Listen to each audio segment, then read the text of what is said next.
Mientras escuchaba recién, estaba pensando en el concepto de ser magistral. Y mientras pensaba en lo magistral, pensaba en la maestría, en los maestros. Y me gusta pensar un poco más este encuentro como una opción de compartir las personas que me influenciaron, más que los maestros. Siento que muchas veces uno tiene maestros que son involuntarios, que no es una decisión del otro, ni educarte, ni enseñarte, ni signarte, sino que la vida va de alguna manera poniéndolos en tu camino y a veces ellos ni se enteran. Me parecía que era un buen tributo hoy, aunque no estén acá y ni siquiera sepan que existen en mí, hablar de ellos. Entonces dividí un poco esta charla entre mi nacimiento, mi niñez, mi adolescencia, mi adultez y este que soy hoy. Lo primero que les quería contar es que nací en Villa Devoto, que mi papá se llamaba José Muscari, ya no está. Mi mamá se llama Ana María Rossetti, le dicen Cookie, yo le puse Cookie Influencer. Nací en el año 1976 y cuando yo nací, en esa época sonaba esta música.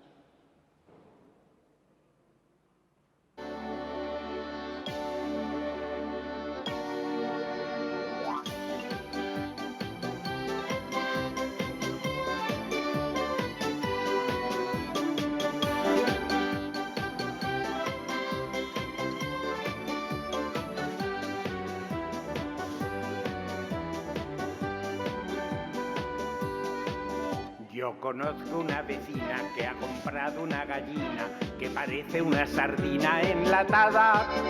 Tiene las patas de alambre porque pasa mucho hambre y la pobre está todita desplumada. Pone huevos en la sala y también en la cocina, pero nunca los pone en el corral. La gallina turuleca. Si pienso en mis maestros, lo primero que me viene a la cabeza es que la televisión fue un gran maestro para mí. Cuando yo nací, yo era hijo único, sigo siendo hijo único hasta hoy, de padres más grandes. Siempre fui bastante líder en la escuela y también en el barrio, por lo cual cuando terminaba de jugar con los grupos que yo lideraba, entraba a mi casa y estaba solo. Y lo que me acompañaba continuamente era la televisión. En ese momento la televisión no era lo que hoy nosotros pensamos cuando pensamos en televisión. Hoy pensamos en televisión e inmediatamente lo primero que te aparece, sobre todo un día como hoy, es en tu cabeza el Gran Hermano, pensás en televisión e inmediatamente en lo que pensás es Guandanara y Elegante. Digamos, cuando yo era chico, vos pensabas en televisión y lo primero que yo veía en la televisión era gente actuando, ficciones. Gente que actuaba. Había determinadas personas que creo que fueron mis maestros en ese momento, a pesar de que no siento que sea la televisión mi lugar, sino el teatro, pero ahora voy un poco con eso, que creo que fueron maestros involuntarios. Entonces pienso en Narciso Ibáñez Menta, que mis padres no me lo dejaban mirar y como todo lo prohibido se vuelve atractivo. Recuerdo haber visto en algún momento una escena de Beatriz Díaz Quiroga ahogándose en una ducha y que eso haya quedado perpetuado en mi cabeza. Pienso en ficción de cuando yo era chico y pienso en Alejandro Romay con su imperio de actores y actrices actuando ficciones. Me viene Las vendedoras de Lafayette a la cabeza, que era una novela preferida de mi mamá y yo un poco la pispeaba todos los días. Pienso en Rodolfo Ledo, otro gran autor de televisión de ese momento, y pienso en Maestro y Baiman, que hasta mi adolescencia siempre pensé que eran una única persona, hasta que supe que eran dos, Maestro y Baiman. Para mí era como una persona que se llamaba así, Maestro Baiman, digamos. ¿Por qué hablo tanto de la televisión? Porque en mi niñez, cuando yo empecé a ir al teatro, iba a ver los éxitos que la televisión reproducía en el teatro. Mi papá era verdulero, mi mamá limpiaba casas, por lo cual no tenían una cultura. No es que me traían al San Martín a ver la obra de los titiriteros para niños. No, me llevaban al teatro y para ellos el teatro era Margarito Tereré o el Topo Gillo que actuaba con las primas. O sea, esa era la imagen que en mi casa tenían de lo que significaba el teatro, la actuación. Por lo cual, mis primeros momentos de vivencias en relación a gente actuando de verdad eran personas que yo había visto en una caja, que era la televisión, que de golpe cobraban vida. Recuerdo con gran emoción cuando de muy chico fui a ver Clave de Sol y vi que Guido Casca era de verdad, o sea, que era un niño que era de verdad, en vivo, y me impactaba que su madre, que en ese momento era Silvia Merlino, también tenía corporalidad, no estaban adentro de una televisión. Y en ese momento pienso que la televisión fue una gran formadora para mí. O sea, creo que si lo unimos a nuestro presente, podríamos pensar la televisión como una gran deformación, digamos, ¿no? Yo a cualquier persona que quiera ser artista o dedicarse al mundo de la creación no le diría mira televisión hoy, pero porque la televisión de hoy ya no es esa que era. Si vos mirabas televisión cuando yo era chico, eso te influenciaba porque todo el tiempo estabas viendo a personas que actuaban mundos, y para mí la ficción es actuar mundos. Si pienso en la adolescencia y pienso en mis maestros, la adolescencia para mí significó tomarme el colectivo, salir de Flores. Ya no vivíamos en Villa Devoto, vivíamos en Flores. Con mi familia yo estudiaba en un centro cultural barrial. Siempre me gusta repetirlo porque me parece algo extraordinario que hasta el día actual siga existiendo el programa cultural en barrios, que significa que mucha gente que no tiene recursos para pagar un curso de teatro pueda estudiar, o para estudiar danza. Así arranqué estudiando yo teatro en un centro cultural barrial, que me permitió de alguna manera empezar a pensar en el teatro como un lugar más serio. Y entonces en la adolescencia, cuando todos mis compañeros en el secundario se iban a bailar el fin de semana a la noche, yo le decía a mis padres que yo también me iba a bailar y me tomaba un colectivo, el 155, que me traía acá al centro. En esa época fui a ver una obra de teatro al Teatro IF que se llamaba La Noche en Vela, de alguien que yo considero que es mi maestro, con quien yo nunca estudié, que se llama Paco Jiménez, un director de teatro cordobés del grupo La Cochera. Su obra, La Noche en Vela, yo la vi 14 veces. 14 veces, no consecutivas, sino a lo largo del año. De hecho, años después, trabajé con Paco Jiménez y con La Noche en Vela. Fui codirector con Paco de una de sus experiencias. Y muchos de los actores del grupo La Noche en Vela me recordaban como el niño extraño que iba solo a ver la obra reiteradas veces y aplaudía de pie. O sea, los actores tienen una imagen mía de ese momento que yo no recuerdo de mí mismo, pero que siempre me resultó muy simbólica. Pienso en esa época que me tomaba el colectivo y venía al centro, y pienso que uno de mis grandes maestros, sin saber que lo fue, porque nunca lo vi en vivo, ni lo conozco, ni él creo que me conozca a mí, fue Alberto Ure. El primer espectáculo que yo vi para adultos fue en este teatro y se llamó Los Invertidos, de González Castillo, actuado, protagonizado por Cristina Vanegas y por Antonio Grimau y Belén Blanco, que era la hija de ellos. Recuerdo haber visto ese espectáculo y que me haya generado una conmoción enorme, porque fue la primera vez que yo entendí que el teatro era otra cosa diferente a lo que yo vivenciaba como experiencia televisiva. Por primera vez yo veía actores, a diferencia de La Noche en Vela, esta obra que les cuento que yo vi 14 veces, en donde para mí ahí había gente actuando, pero no había nadie que yo conocía. En cambio acá, de golpe yo vine al San Martín y la oía a Antonio Grimau, que lo conocía de la tele, a Cristina Vanegas, que la conocía de la tele, y a Belén Blanco, que la conocía de la tele, actuando algo que no eran ellos, porque no estaban actuando los personajes igual que los espectáculos que yo había visto hasta ahí, en donde reproducían lo que hacían en la tele. Acá estaban actuando otra cosa, y eso me permitió entrar en un mundo tridimensional. Ahí comprendí que la actuación, o ser actor, consistía en transformarse en otra cosa. Poder vivenciar una experiencia que no es uno mismo. Hasta ese momento, aunque yo no lo podía discernir, yo creía que actuar era ser uno mismo. Era ser Guido Casca en la televisión o en el teatro.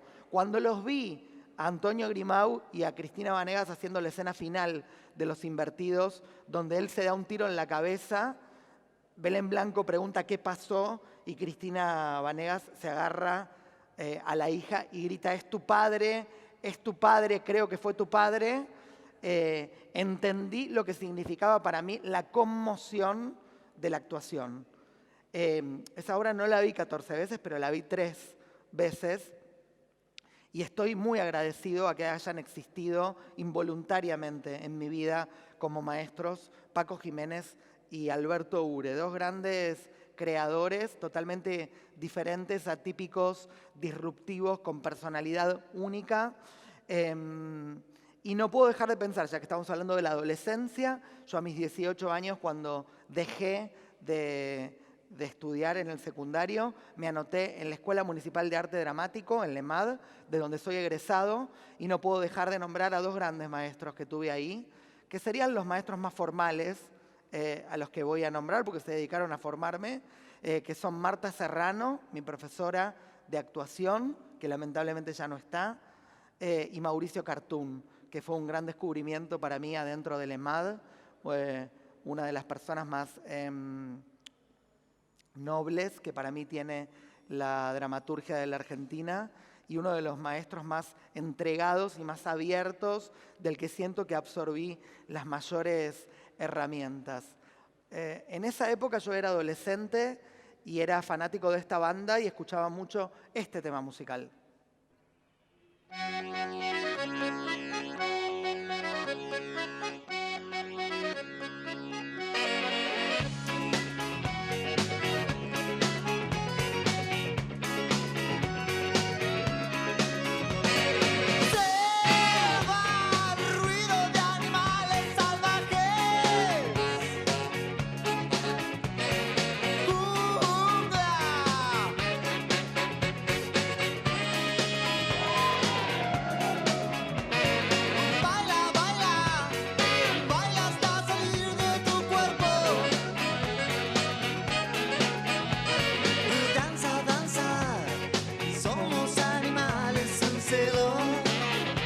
Hay muchos del 45 que cantan, ¿no? Bueno, lamentablemente la adolescencia en un momento se va, ¿viste? Y llega la adultez. Es triste, pero es la ley natural de la vida. Me encantaría seguir siendo como ese niño adolescente que escuchaba a La Portuaria. Eso era La Portuaria, uno de mis temas preferidos. Se llama Selva. Y entonces, más de adulto, porque en la adolescencia no lo hacía, empecé a leer. Y entonces, cuando empecé a pensar hoy en mis maestros, pienso en 2 personas que escribieron 2 libros y que no creo que hayan querido ser mis maestros, pero que lo fueron. Un libro muy cristiano, a pesar de que yo soy creyente pero no soy cristiano. Y bueno, soy cristiano, ponele, porque me bautizaron, tomé la confirmación, mis papás se casaron por iglesia, pero no porque paso por delante de la iglesia y me hago la cruz, sino que tengo una relación un poco extraña con Dios.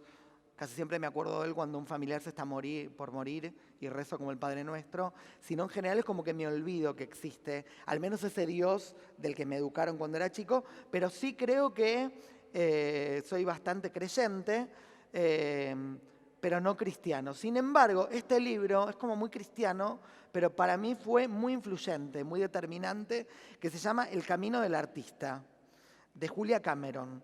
Es un libro que está en la sección de autoayuda en las librerías. Me deprime contarles esto, pero es la realidad.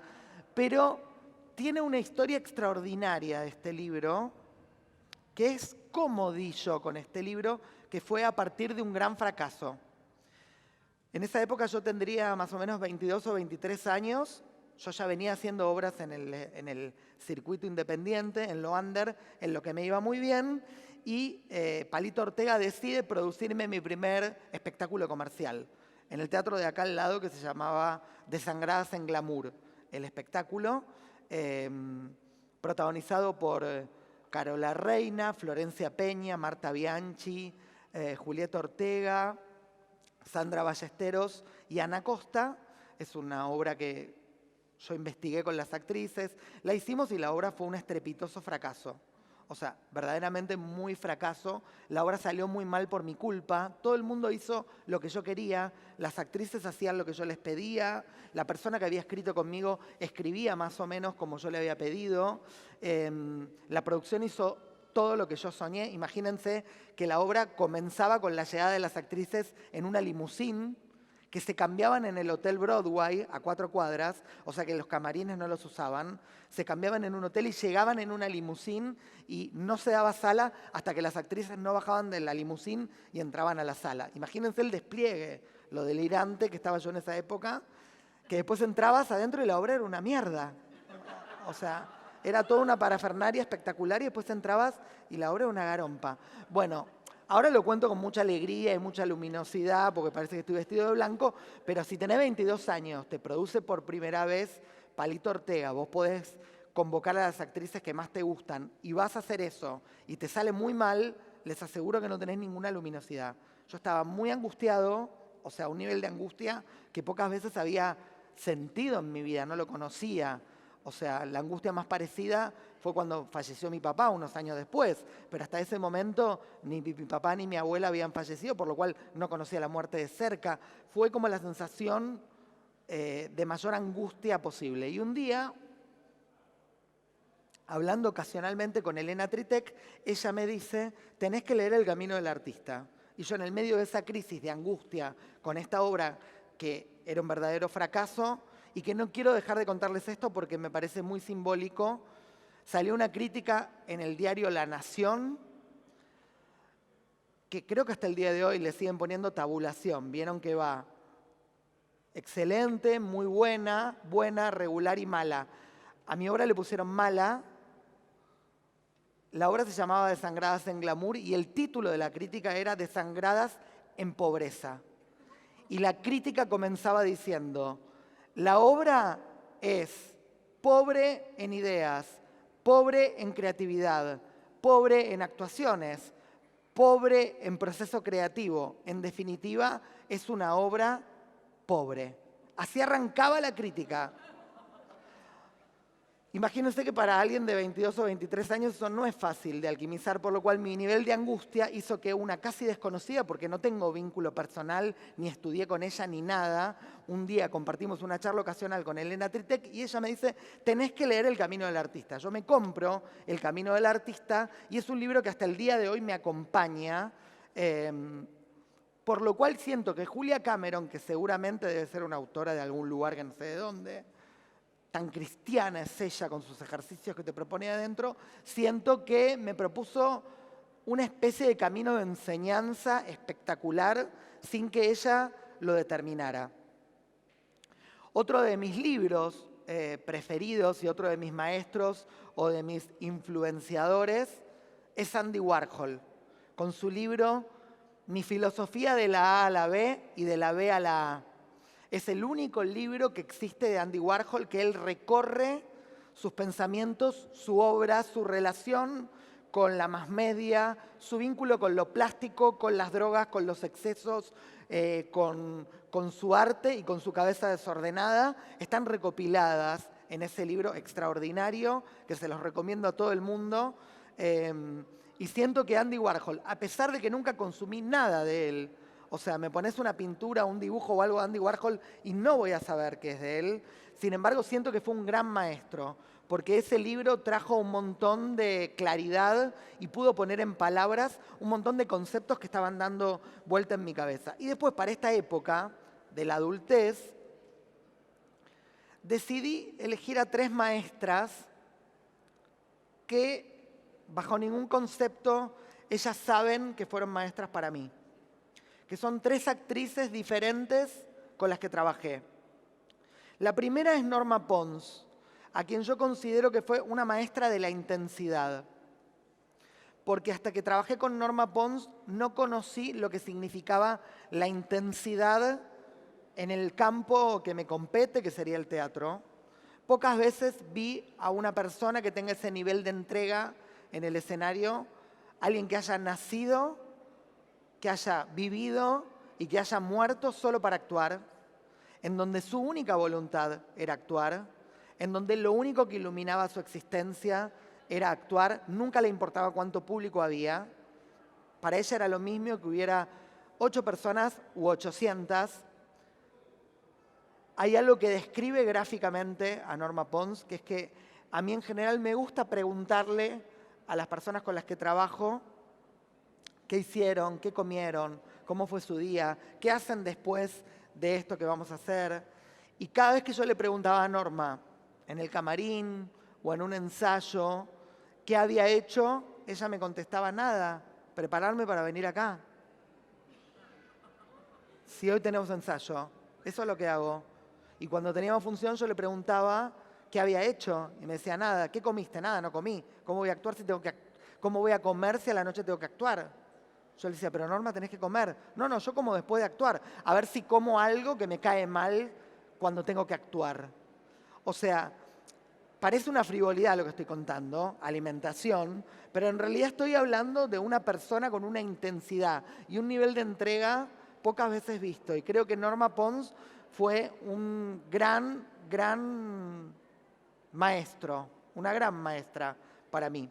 La segunda que elegí en este listado es Claudia Lapacó. Trabajé con ella en este teatro en donde dirigí Madre Coraje y la considero una maestra de la rigurosidad. Hasta haberla conocido a Claudia Lapacó no sabía lo que era la rigurosidad en el trabajo. Yo siempre pensé que era una persona muy prolija, muy dedicado, muy aplicado, y cuando la conocí a Claudia Lapacó me di cuenta lo que significaba ser riguroso. La dirigí a ella en Madre Coraje, que es una obra de Brecht, una adaptación personal que yo hice, y el primer día que hicimos una lectura del texto con todos los actores, para la gente que no sabe, la lectura es lo que se hace en el primer encuentro. Vienen todos los actores, nos sentamos en una mesa, cada uno con su texto y inmediatamente nos ponemos a leer la obra. Ese día, Claudia Lapacó, cuando abrimos el texto y lo empezamos a leer, ella no abrió el texto y dijo toda la obra de memoria, conociendo los pies de todos sus compañeros. En general los actores estudian el texto en el proceso de trabajo, muchos estudian antes, pero bueno, obviamente tienen que consultar. Yo les estoy explicando que esto es una situación absolutamente atípica de una persona que no tuvo que abrir el libro en toda la lectura. Sus compañeros dijeron sus textos leyéndolos o recordando pedazos, pero volviendo al texto, y ella nunca abrió el texto. Hacía 2 meses y medio que durante 6 horas por día ella había contratado a su nieta para aprender el texto. Por supuesto que es algo que a mí me conmocionó cuando lo vi, porque nunca imaginé encontrarme con un espécimen de estas características. Y cuando le pregunté a Claudia por qué había hecho esto, hablando de la rigurosidad, ella me dijo, porque vos, José María, me venís llamando hace 4 años para diferentes obras y yo siempre te expresé que quería trabajar con vos y vos conmigo. Entonces ahora yo no puedo perder tiempo de un ensayo, de trabajo, tratando de aprender un texto. Yo ahora tengo que trabajar con vos, y trabajar con vos es que vos me hables y yo te pueda mirar a los ojos, a ver qué querés de mí y qué me vas a pedir, no que esté mirando en el texto a ver qué letra me toca. Bueno, esa es mi segunda maestra, que así como a Norma la elegí como maestra de la intensidad, a Claudia Lapacó la elegí como maestra de la rigurosidad. Y una tercera maestra, involuntaria también, de mi vida, es Marita Ballesteros, que está presente.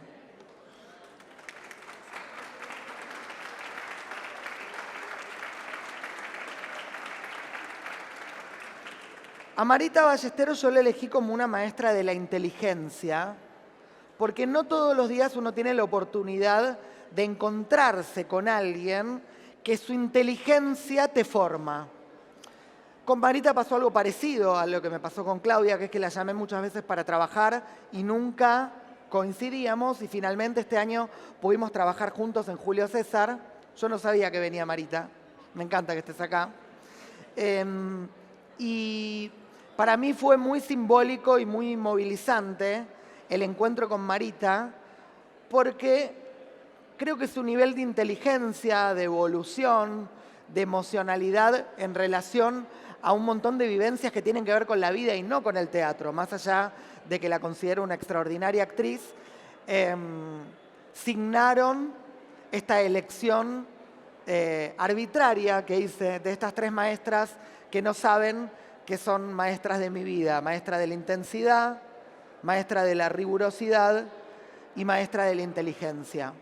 Hay algo que siempre dice Marita que a mí me encanta de ella, que es que ella puede actuar, y esa es una parte de su vida a la que se dedica, pero que ella siente que su vida y su existencia no está hecha para actuar, sino para vivenciar determinadas cosas, como un viaje que va por otro lado. Y me gusta esa persona en la que me convierto como alumno en el medio de estas tres mujeres, ¿no? Alguien que tiene el foco tan puesto en la vida como es Marita, alguien que tenía solo el foco en cuando se iluminaba la noche, como Norma, y alguien que tiene el foco en la excelencia de la vida y de la actuación como Claudia. Ahora de adulto hay un tema musical al que siempre vuelvo para escuchar, que es este. Ponelo fuerte, que es lindo.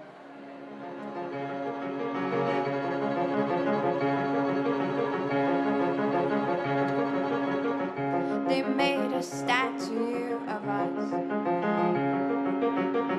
and put it on a mountain top.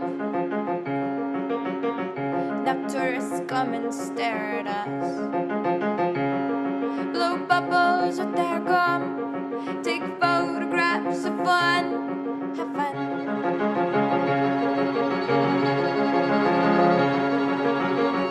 They'll name a city after us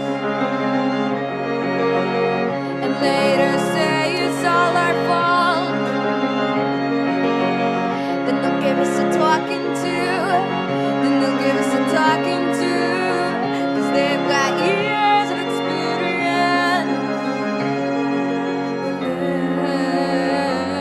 living in a den of thieves, rummaging for answers in the pages, living in a den of thieves, and it's contagious, and it's contagious, and it's contagious, and it's contagious. Bueno, un poco este derrotero me lleva al presente, ¿no? A este que soy, al presente que un poco es el futuro, porque trato de vivir mi presente como si fuera lo que va a pasar. Nunca estoy proyectando mucho para adelante, sino más bien vivenciando esto que va pasando. Y si pienso en mis maestros, pienso que uno es su propia obra. Y pienso que uno también es como sus consumos, ¿no? Yo pienso que si uno tiene una vida de mierda, tu obra va a ser una mierda. Y yo pienso que si vos tratás de tener la vida más luminosa posible, posiblemente tu vida se vuelva un pretexto para que tu obra sea luminosa. Entonces, se me ocurría compartirles quiénes siento que son mis maestros actuales, que también son involuntarios, que no lo saben y que es como que van colando en mi existencia sus conceptos, su grandiosidad, que me tiñen, que me nutren. La primera persona que se me ocurre decirles es mi entrenador, que se llama Nicolás. Yo entreno con él todos los días en el gimnasio y el pibe, además de que está re fuerte, tiene un hobby que es bárbaro, que es que lee filosofía. No tiene nada que ver con la imagen de él, que es como todo un potro musculoso. Entonces, aunque él no se lo propone, todos los días él para mí es un nutriente de filosofía, porque me cuenta algo que leyó, o aunque no me hable de lo que leyó, todo lo que él lee de filosofía se le cuela en lo que él habla. Entonces, en realidad, muchas veces me doy cuenta que yo lo elijo a él como entrenador, no porque logre un mejor resultado mío en el gimnasio, sino porque lo que me va diciendo siento que vale la clase que me cobra, más allá de si logro algo en el gimnasio con él o no. O sea que siento que en mi presente, y hablando un poco de que lo que uno consume es consumir las clases de Nicolás, mi entrenador, hace que yo esté nutriéndome de metafísica, ponele, me gusta el título. Creo que el segundo influenciador,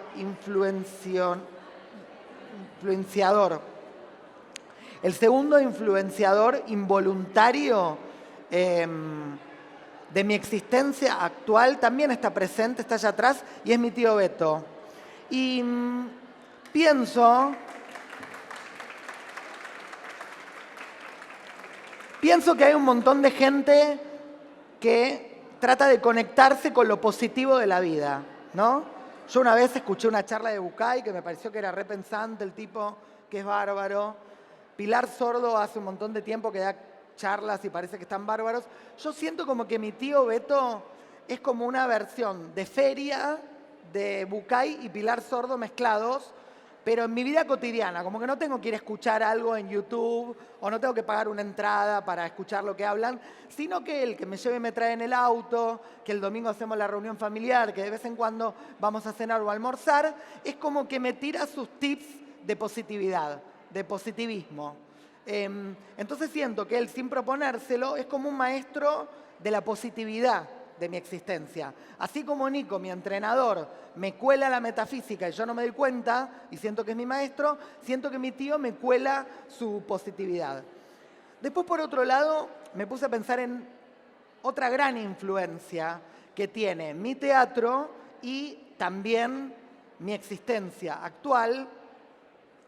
Y quiero hacer como un paréntesis antes de pasar a la tercera influencia, que sería, mi obra es considerada como diferente, kitsch, rupturista, vanguardista,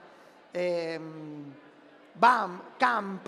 Digo un montón de cosas que la afuera dice sobre lo que yo hago, ¿no? No son adjetivos que yo le pondría a mi obra, pero entiendo que esa es la forma de verla del otro y me parece que es noble.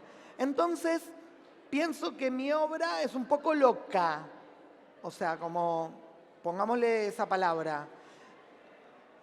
Entonces empecé a pensar por qué mi obra es un poco loca y me di cuenta que porque yo me nutro de la locura. Pero claro, mi forma de nutrirme de la locura no es ir al Borda a visitar personas que están locos de verdad, internados, sino que es tratar de compartir el mayor tiempo posible con la influenciadora, no me sale la palabra, la influenciadora de la locura sana, que sería mi mamá, que se llama Ana María Rossetti, le dicen Cookie, y yo en mis redes le puse Cookie Influencer. Bajo ningún concepto ella intenta ser mi maestra, para nada.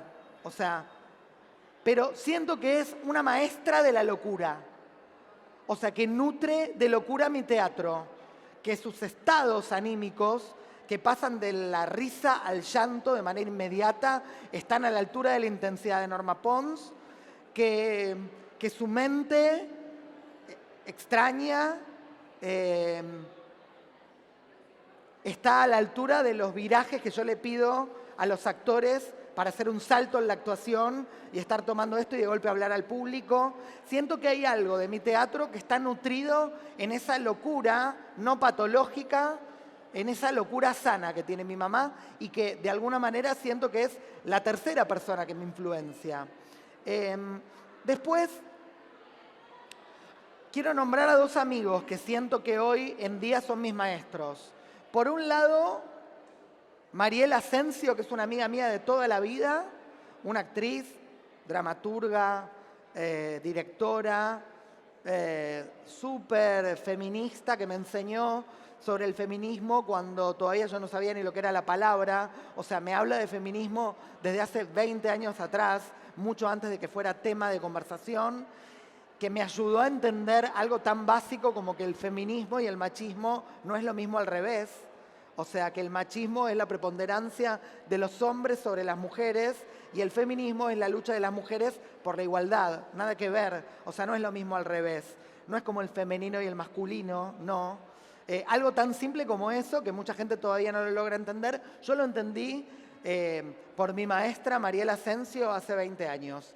Y después quiero nombrar a un amigo que se llama Diego Rinaldi, yo en mis redes le pongo Muma, y para mí él es un maestro del humor. A mí no me hacen reír las sitcoms, no me hace reír nada que está preparado para hacer reír, solo me río con él, con su vida, con sus tragedias, con todo lo que él cuenta y cómo drena su locura. Y siento que tener la capacidad de lograr que yo me ría es una maestría, porque no lo logra ni Seinfeld, que ha logrado que se ría el mundo. O sea, no soy fácil de hacer reír. Y cuando estoy con él me río mucho, entonces considero que él es un maestro. Antes yo les hablaba, un poco para terminar ya, que uno es lo que consume. Entonces decidí,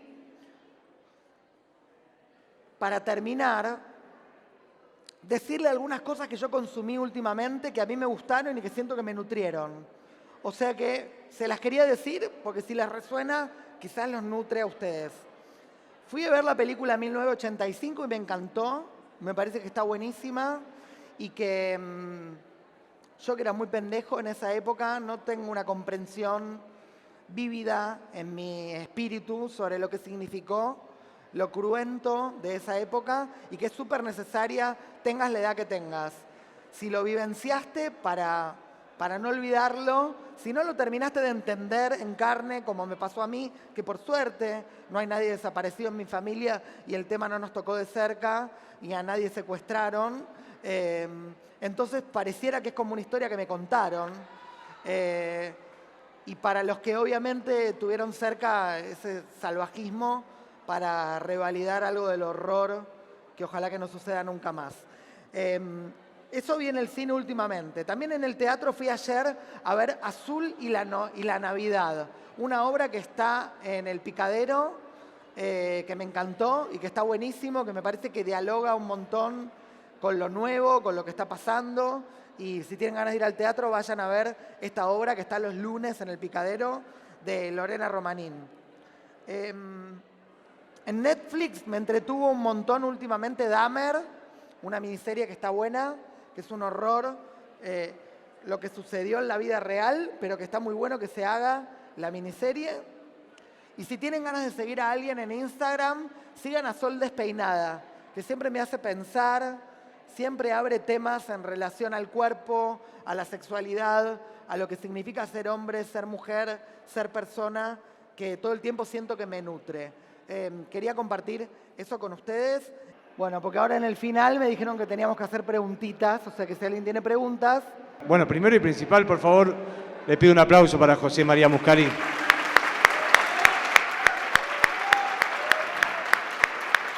Para. Y yo quiero pedir un gran aplauso para los dos colaboradores involuntarios, dos de mis grandes maestros, Marita Ballesteros y mi tío Beto, por favor.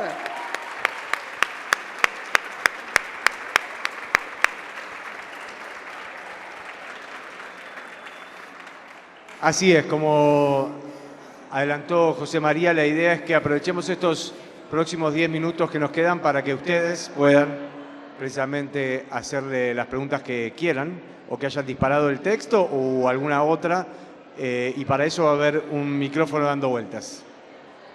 Bueno, mi nombre es Pablo. Primero te felicito por todo. Gracias. Te considero un gran transgresor y eso está bueno. Y la pregunta quizás es un poco personal, o sea, ¿qué consejo le das a alguien que, digamos que salió del closet, pero que le interesa el qué dirán? Mi psicóloga, mi terapeuta me dice que no tiene por qué enterarse todo el mundo lo que soy. O sea, ¿qué consejo le das a alguien justamente que le interesa el qué dirán cuando no me tendría que interesar, vamos a decirlo, 3 belines? Bueno, pienso varias cosas. Lo primero que tengo para contestarte es que si a mí me interesara, lo traslado a mí, ¿no? Lo que el otro pensara no hubiera hecho nada de lo que hice hasta hoy, ni ponerme a bailar en el hall de San Martín, digamos. Por lo cual me parece que nunca es un buen negocio estar pensando en qué le va a pasar al otro en cualquier orden de la vida, en el orden artístico, personal. Siempre lo importante es tratar de ser lo más noble y lo más sincero y lo menos corrosivo hacia el afuera y lo más amoroso con el afuera, siendo lo más auténtico a lo que uno necesita. Así que no me gusta dar consejos, pero lo único que te diría es que hagas lo que tengas ganas y te cagues en todos.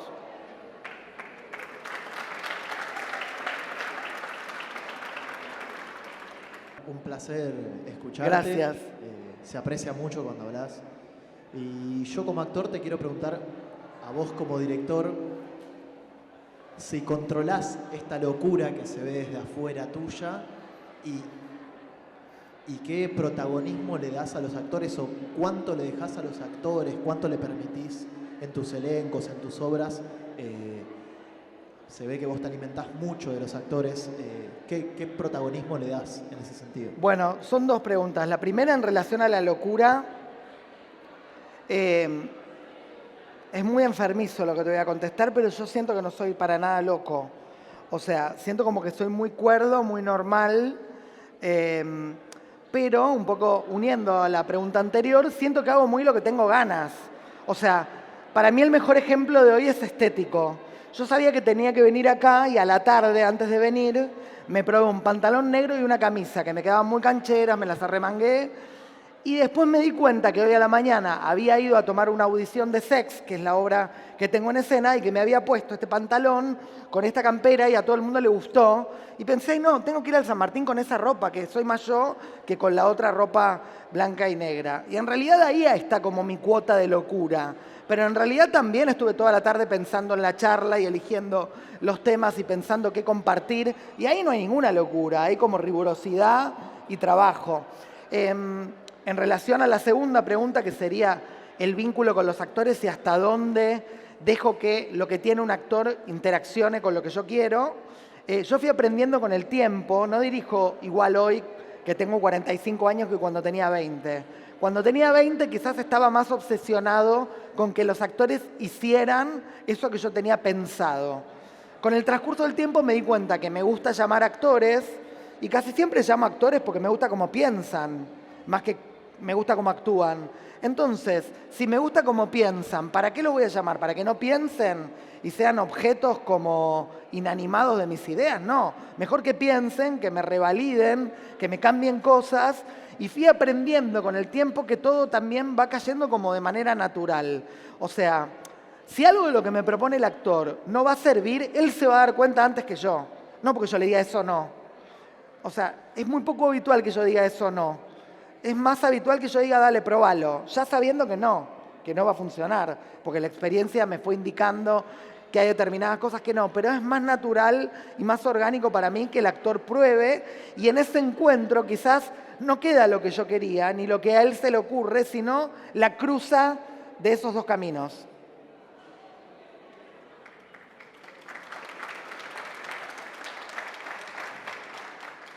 Hola, José. ¿Cómo Aplaude estás? las respuestas. ¡Ah! Bravo. Hola, ¿cómo estás? Bien. Primero te quiero agradecer porque yo te sigo como influencer más que como actor, por compartir tu vida, tu familia, tu tío. Siempre lo siento como propio, ¿no? Porque te metes en la historia, me muero de la risa con vos, con tu mamá, que es adorable. Y bueno, quería preguntarte qué es el éxito para vos y cuál es el equilibrio para conseguirlo. Está buenísima la pregunta. ¿Sabes que yo pienso que el éxito es hacer lo que verdaderamente uno tiene ganas y dar todo a cambio, como en el tránsito, ¿viste? Como que yo me doy cuenta que mis momentos más exitosos, no hablo solo del trabajo, sino también de la vida, son momentos en los que yo siento que no me di lo que daba para conseguir eso que quiero lograr. viste, como quizás, a ver, a veces hago obras de teatro que son un gran éxito en la boletería, pero quizás para mí no son tan exitosas como otras que no lo fueron tan exitosas en la boletería, y tiene que ver con algo sinérgico que es extraño, que a veces el público quiere ver algo que quizás no es lo que yo más tengo ganas o de lo que tengo ganas de hablar en ese momento. Y yo creo que el punto de equilibrio para, no sé, para sostener o para surfear o para vivenciar el éxito es entender que es efímero.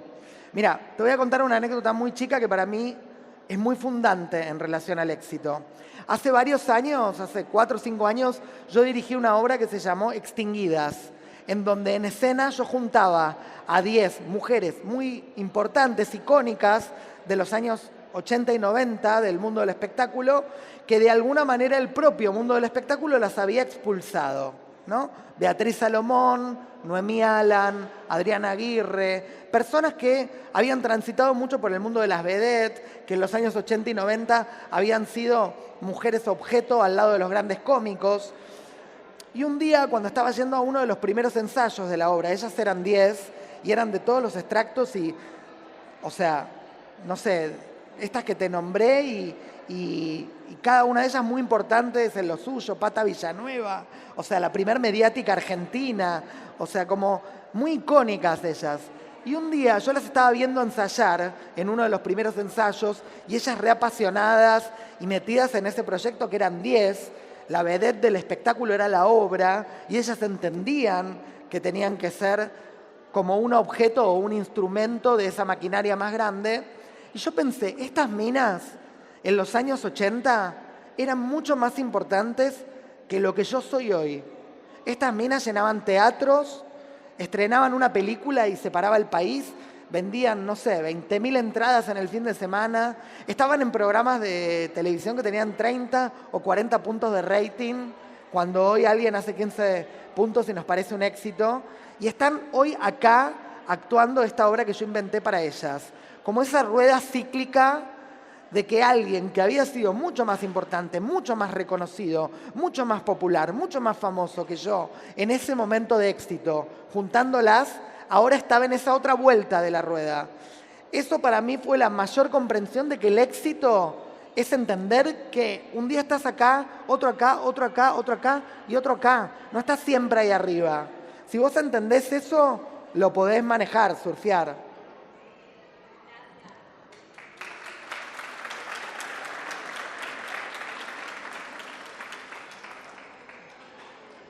Hola. Hola. Bueno, antes que nada, muy buena la charla. Gracias. Vinimos de casualidad, te digo, con mi mamá, pasamos y mi mamá me dijo, está Muscari, vamos a verlo. ¡Qué bueno! Así que, muy bueno. Aparte muy me pone interesante. re contento que me viste y entraste y no pensaste que era Ronnie Arias. No. Qué bueno. Te conocemos bien. Qué bueno. No, mi pregunta tiene que ver con tus procesos creativos. Si Sí. te considerás un creador disciplinado o te movés mejor en un caos ordenado, si llevas un Excel, tenés una carpeta donde tenés ideas, si te adelantás muchísimo en el tiempo o vivís más la cuestión del día a día. Clarísimo. Mira, mi obra es una obra en movimiento, pero yo soy una persona bastante disciplinada. A pesar de que la afuera me ve como una usina de hacer cosas, yo no soy una usina. Mis espectáculos tienen mucho tiempo de maduración. De hecho, les hablé recién, les mostré un tema musical que va a formar parte de una obra que empiezo a ensayar en marzo. La empiezo a ensayar, ya tengo elegida la música, la obra ya está escrita y estoy armando el elenco. O sea, y la empiezo a ensayar en marzo. Y esa obra la vengo escribiendo desde antes de la pandemia. O sea, no es que se me ocurre una idea, voy y la hago. No tengo esa inmediatez. Después, a mí me sirve mucho ser ordenado, pero volviendo a uno de mis maestros, que fue Cartoon, aprendí mucho el mecanismo del acopio. ¿Qué significa? Que es que, digamos, es como si yo en mi computadora abriera un Excel, vos lo nombraste, y adentro de ese Excel durante un tiempo meto toda la basura que encuentro que de alguna manera me dialoga con esa idea de lo que quiero hacer. ¿Se entiende? Y después con todo eso que metí ahí adentro, que a veces son ideas, a veces es una referencia de una película, a veces es un texto, empiezo a escribir y eso que escribe empieza a tomar, digo, te estoy hablando del proceso de escritura ahí, ¿no? En el proceso como director soy totalmente ordenado, ensayo, un tiempo prudencial, que es el que se ensaya en un horario en el que se llega, ensayamos, termina y se van, y después yo acompaño las funciones, por lo cual te diría que soy más riguroso que efervescente y que creo que la efervescencia forma parte de mi sello distintivo de lo que logro con la escena, pero no de mi mecanismo. ¿Se entiende?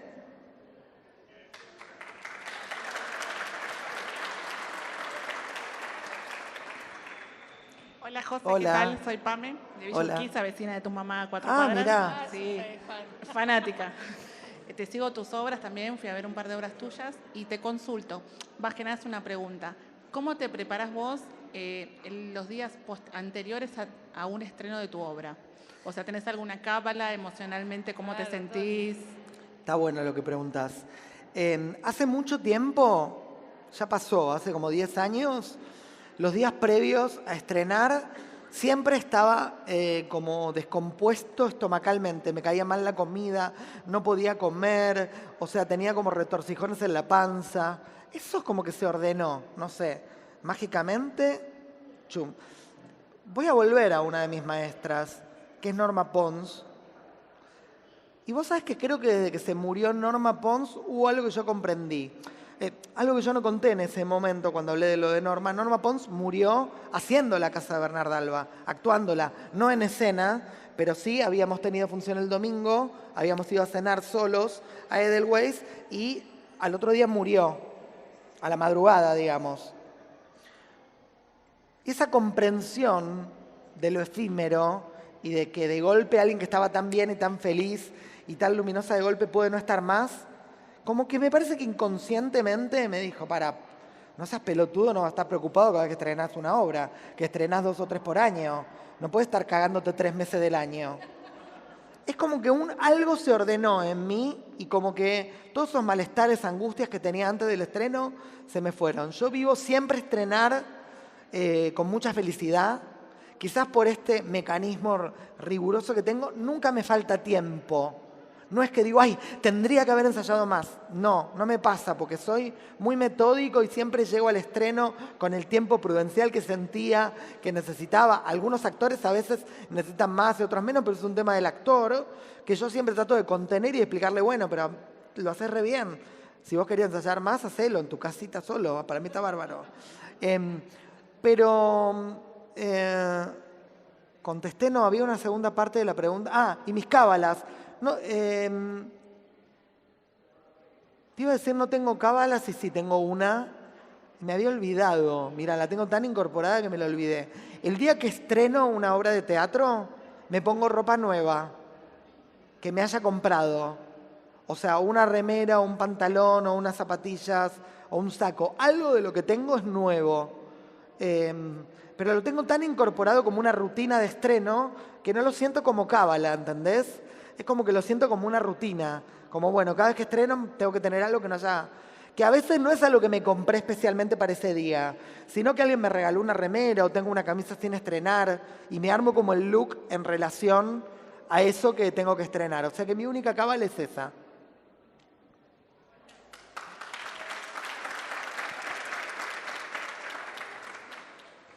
Hola, buenas tardes a todos. Mi Hola. nombre es José y yo más que preguntarte te voy a decir una cosita. Yo no he visto obras tuyas, pero sí he visto comentarios, he visto imágenes.